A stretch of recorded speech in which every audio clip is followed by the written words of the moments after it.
Բարի օր ժողովուրդ ջան, դե ինչ, Սահմանադրական դատարանը հրապարակեց իր որոշումը, որը կենտրոնական ընտրական հանձնաժողովի որոշումը թողնում է ուժի մեջ, այսինքն խորհրդարանն են ասնում ՔՊ-ն, Ուժեղ Հայաստանը եւ Հայաստան դաշինքը։ Նիկոլ Փաշինյանի երազած տարբերակը։ Եվ որ ինքը կունենա 50+1 եւ կլինեն երկու ընդդիմադիր ուժեր իրենից կողմից ցանկալի, որ յուրաքանչյուր պահի իրանց կարողանա կալանավորել, ձերբակալել եւ մանդատից զրկել։ Իսկ ընդդիմադիրները արդեն ասել են, որ վերցնելու են այդ մանդատները եւ հաջորդ քայլը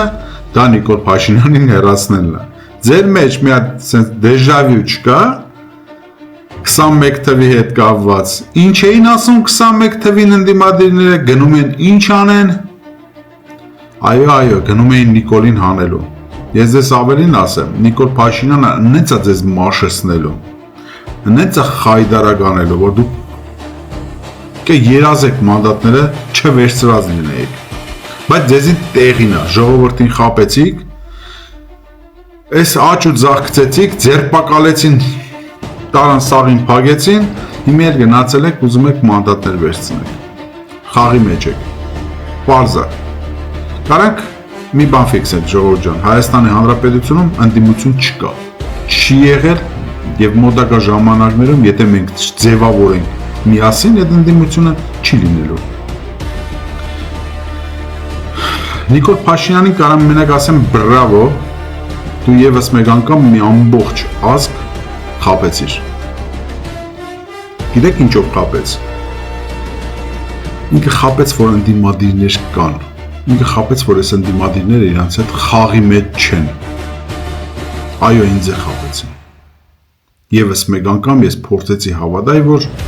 գոնե Նիկոլ Փաշինյանի հետ իրանք խաղի մեջ չեն, բայց իզուր հավատացի։ Իրանք ամբողջովին իմ կարծիքով Նիկոլ Փաշինյանի հետ խաղի մեջ են։ Թե Սամվել Կարապետյանը, թե Ռոբերտ Քոչարյանը։ Մեր այսօրվանից ամենամեծ առաջադրանքն է լինում, որպեսզի ձևավորվի նոր ընդդիմություն, թեկուզ եւ ոչ խորհրդարանում, արտախորհրդարանական ընդդիմություն, որպեսզի Նիկոլ Փաշինյանը չկարողանա իրագործել այն բոլոր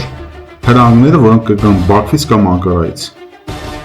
Եվ վերջիվերջո Հայաստանում պետք է վերջ դրվի այս գործակալական ցանցին, թե Մոսկվայից, թե Վաշինգտոնից, թե Բրյուսելից, թե Լոնդոնից եւ թե Անկարայից եւ Բաքվից։ Չմոռանա նաեւ Թեհրանից։ Հայաստանում պետք է գործի մենակ հայկական շահը եւ այն ուժերը, այն մարդիկ, ովքեր կխոսեն ոչ հայկական շահերից, իրենք ուրեմն այդ գործակալական ցանցի անդամներ են եւ պետք է իրան չեզոքացվի օրենքի շրջանակներում։ Լավ մնացեք, աշխատենք,